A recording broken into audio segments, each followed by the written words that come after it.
ഒരിക്കൽ മുത്തുനബി സല്ലല്ലാഹു അലൈഹി വസല്ലം തങ്ങളുടെ സമീപത്ത് നിരവധി ആളുകൾ വന്ന് കൈ നീട്ടി മുസാഫഹത്ത് ചെയ്ത് സലാം പറഞ്ഞുകൊണ്ടിരുന്നു.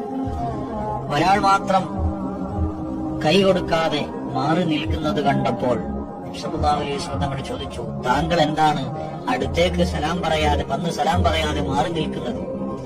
അപ്പോൾ അദ്ദേഹം പറഞ്ഞു, നബിയെ, എന്റെ കൈ പണിയെടുത്ത് തഴമ്പിച്ചതാണ്.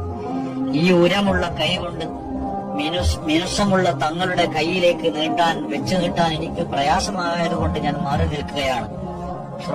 സല്ലല്ലാഹു അലൈഹി വസല്ലം അദ്ദേഹത്തെ അടുത്തേക്ക് വിളിച്ച് അദ്ദേഹത്തിന്റെ കൈകളൊക്കെ തടകി നോക്കി, ആ രണ്ട് കൈകളും പിടിച്ചുയർത്തി കാണിച്ചുകൊണ്ട് പറഞ്ഞു, മൻ സറക്കും അൻ തൻദുറ ഇലാ റജുലിൻ യദ്ഖുലുൽ ജന്നത ഫൽയൻദുർ ഇലാ ഹാദാ.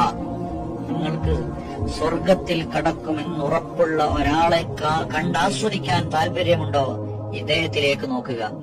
ആ കൈകളിലുള്ള തഴമ്പുകൾ നബി സല്ലല്ലാഹു അലൈഹി വസല്ലം തങ്ങൾ